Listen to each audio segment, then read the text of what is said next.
भागवत में तो यहाँ तक लिखा है कि कन्हैया ने अपने माता पिता को सिर झुकाकर प्रणाम किया।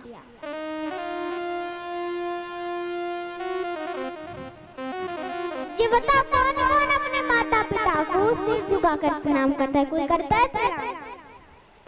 क्यों बच्चों करते हो प्रणाम? करते हो? कौन कौन करता?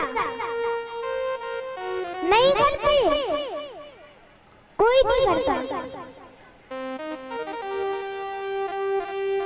लेकिन करना चाहिए। माता पिता को प्रणाम करने से कितनी चीजें मिलती हैं पता है? पता है कितनी चीजें मिलती हैं? बताओ कितनी चीजें मिलती हैं? पता है? क्यों बड़े बुजुर्गों, आपको किसी को पता है? नहीं पता? हम बता दें? बताएं? बता दें?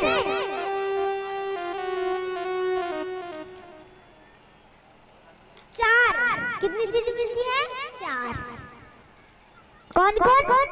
आयुर्विद्या, यशो और बल। आयुर्विद्या, यशो, बल। आयुर मतलब उम्र बढ़ना, विद्या मतलब ज्ञान बढ़ना, यशो मतलब मान सम्मान बढ़ना, ताकत, यशो बल ताकत बढ़ना। यह 4 चीजें। तो अब बताओ कौन कौन अपने माता पिता को सिर झुकाकर प्रणाम करेगा? बताओ बच्चों, कौन कौन करेगा अपने माता पिता को सिर झुकाकर प्रणाम? करोगे तो थोड़ी इतने तो हाथ उठा दिया करो, इतने ना उठाओ तो इतने ही उठा दिया करो। करोगे? करना ही चाहिए। और अब तो यदि आजकल के बच्चों से कह दो कि सिर झुकाकर प्रणाम करो तो क्या कहते हैं? फिल्मी स्टाइल में कहते हैं सिर कटा सकता हूँ मैं, सिर झुका सकता नहीं। अरे भले आदमी जब सिर कट ही जाएगा तो झुकने में क्या कमी रह जाएगी? जब सिर कट ही जाएगा तो झुकने में क्या कमी रह जाएगी? बताइए।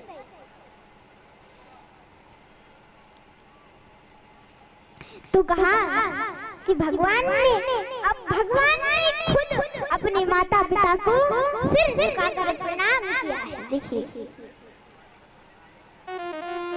तो आप लोग भी अपने माता पिता को सिर झुकाकर प्रणाम किया करें। वहाँ परीक्षित जी का जन्म हुआ, कुछ दिनों बाद परीक्षित जी का जन्म हुआ। तो परीक्षित जी परीक्षण करने लगे कि वो तो नहीं दिख रहा जिसने माँ के गर्भ में मेरी रक्षा की थी, मेरी रक्षा की थी, वो तो नहीं दिख रहा, वो तो नहीं दिख रहा। तो लोगों ने उनका नाम रख दिया परीक्षित जी। लोगों ने उनका नाम रख दिया परीक्षित जी। और अब परीक्षित जी बड़े हुए तो परीक्षित जी के बाबाओं ने परीक्षित जी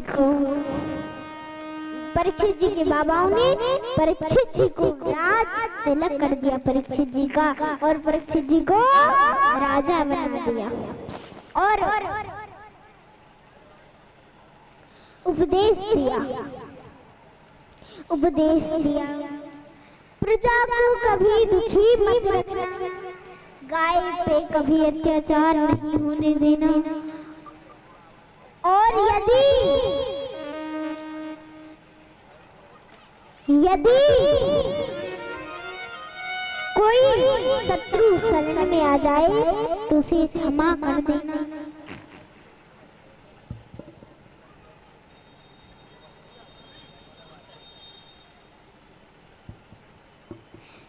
उसको क्षमा कर देना। तो कहा कि ठीक है।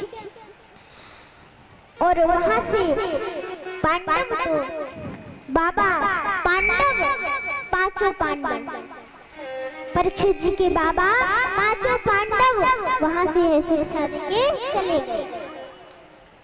कुछ दिनों बाद परीक्षित जी ने सोचा कि मेरे बाबा मुझे शिक्षा दे के गए थे कि प्रजा को कभी दुखी मत रखना, गाय पे कभी अत्याचार नहीं होने देना, प्रजा को कभी दुखी मत रखना और गाय पे कभी अत्याचार नहीं होने देना, और यदि कोई शत्रु शरण में आ जाए तो उसे क्षमा कर देना, तो उसे क्षमा कर देना, ऐसा। तो अब तो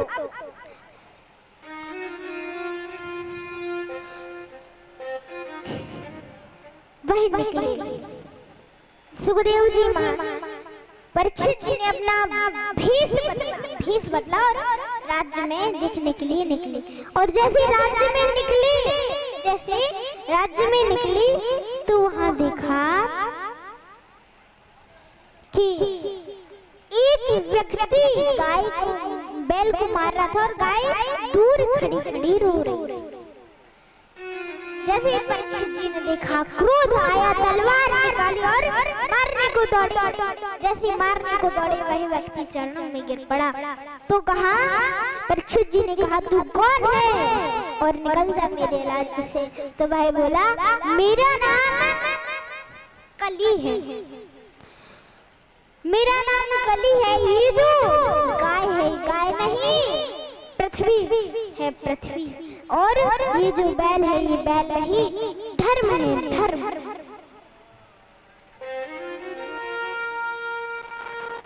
तो कहा कि मैं और कहाँ जाऊँ, जहाँ भी जाता हूँ आपका ही तो राज्य है, मैं कहाँ जाऊँ।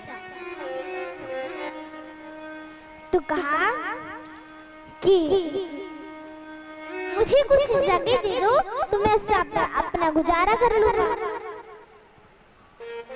तो परीक्षित जी ने कहा, परीक्षित जी ने चार जगह दे दी। कहा, जहाँ लोग मदिरा पीते हो वहाँ तेरा वास है, जहाँ लोग जुआ खेलते हो वहाँ तेरा वास है, और जहाँ वैश्यालय हो वहाँ तेरा वास है, जहाँ हिंसा होती हो वहाँ तेरा वास है, वहाँ तेरा वास है। तो अब कली मन में सोचने लगा कि अब राजा की बुद्धि कैसे खराब करूं। ना तो राजा मदिरा पीता है और ना ही राजा जुआ खेलता है और ना ही राजा वैश्यालय जाता है और ना ही राजा हिंसा करता है। तो राजा की बुद्धि कैसे खराब करूं, राजा की बुद्धि कैसे खराब करूं। तो वह बोला, आपने मुझे बुरी बुरी जगह तो दे दी, एक आध अच्छी भी दे दो। तो कहा कि जा, सोने में तेरा वास है, जा, सोने में तेरा वास है।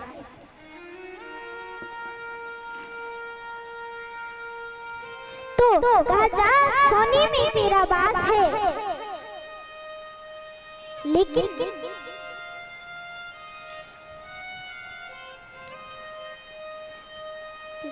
है और तो भगवान ने तो कहा है, धातु नाम अस्मिन् कांचन, धातु नाम अस्मिन् कांचनम, धन में सोने में तो मेरा वास है, सोने में तो मेरा वास है, कली का कैसे। तो कहा,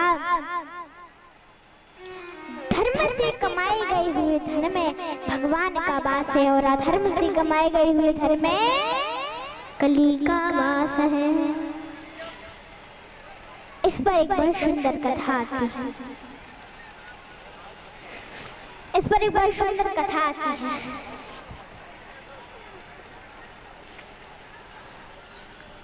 कहते हैं एक दूध वाला तो जब भी वो भोजन करता तो उसकी पत्नी उससे रोज कहती मैं तो नथ पहनूंगी, मैं तो नथ पहनूंगी। उसके पति दूध वाले को अच्छे से भोजन नहीं पाने देते। तब एक दिन वही मन में सोचने लगा, मैं जब भी खाना खाता हूँ तो मेरी पत्नी मुझसे कहती है मैं तो नथ पहनूंगी, मैं तो नथ पहनूंगी। मैं अच्छे से खाना नहीं खा पाता, मैं इसको नथ कैसे दिलाऊं? घर में पैसे हैं नहीं है, कैसे दिलाऊं इसको नथ? सोचा दूध में मैं पानी मिला के बेचूं, कुछ दिनों बाद पैसे आ जाएंगे तो इसको नथ दिलाता। और अब तो दूध में पानी मिला के बेचने लगा। कुछ दिनों बाद पैसे आए तो नथ बनवा। कुछ दिनों बाद जब पैसे आ गए तो अपनी पत्नी के लिए नथ बनवा दी। और अब पत्नी, दूध वाले की पत्नी कभी इस घर में जाती, कभी इस घर में जाती और कभी इस घर में जाती और कहती मेरी तो नथ बन गई, मेरी तो नथ बन गई, सभी को दिखाती।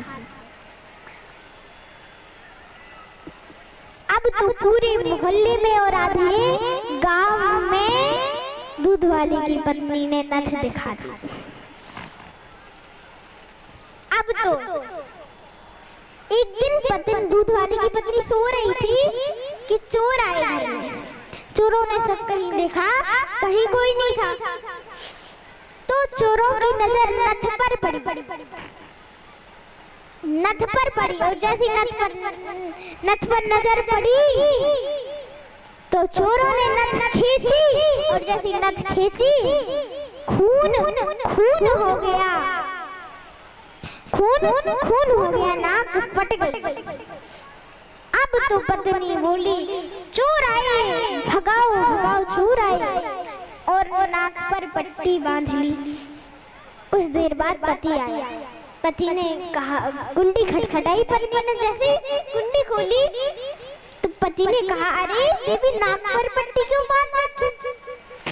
तो पत्नी बोली महाराज चोर आए थे, नथ चुरा कर ले गए, नथ खींची, नाक फट गई, खून हो गया और नथ चुरा कर ले गए। तो कहा अरे देवी क्यों उदास होती है, क्यों रोती हो? कोई बात नहीं, मैं तुम्हें दूसरी नथ बनवा दूंगा। लेकिन देवी पानी का पैसा पानी में, नाक कट गई पानी में। पानी का पैसा पानी में, नाक कट गई पानी में। और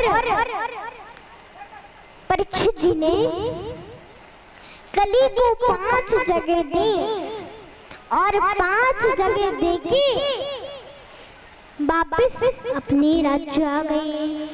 वापिस अपने राज्य आ गए और मन में सोचने लगे कि मैं देखूं तो मेरे बाबा मेरे लिए क्या रख कर गए हैं, देखूं तो मेरे बाबा मेरे लिए क्या रख कर गए हैं। और जैसे ही राज खजाने में देखा तो उसमें एक सुंदर सा चमकीला सा मुकुट पड़ा हुआ था। तो उस मुकुट को उठाया, साफ करवाया, उस मुकुट को साफ करवाया। लेकिन वही मुकुट अधर्म की कमाई का था, वह मुकुट अधर्म की कमाई का था। अधर्म की कमाई का इसलिए था क्योंकि जरासंध ने 11,000 राजाओं को बंदी बनाकर वह मुकुट बनवाया था। और पांडवों ने पांडवों ने उस राजा को, जरासंध को मारकर वह मुकुट अपने राज खजाने में लाई थी, राज खजाने में रख दिया था। और पांडवों को पता था, इसलिए वह उस मुकुट को पहनते नहीं थे। लेकिन परीक्षित जी को पता नहीं था, तो उस मुकुट को पहन लिया। और जैसे ही पहना तो सिर पर कली सवार हो गया, सिर पर कली सवार हो गया। जैसे सिर पर कली सवार हुआ तो मन में शिकार खेलने की इच्छा जाग गई। जिस राजा ने आज तक एक चींटी को नहीं मारा, जिस राजा ने आज तक एक मच्छर को नहीं मारा, एक मक्खी को नहीं मारा, आज उस राजा के मन में शिकार खेलने की इच्छा जाग गई, शिकार खेलने की इच्छा जाग गई और घोड़े पर सवार होकर शिकार खेलने के लिए पहुंच गए। जब तक परीक्षित जी जा रहे हैं, जब तक आइए हम सभी लोग भी एक छोटा सा भजन कर लेते हैं। बोलो सुखदेव जी महाराज की।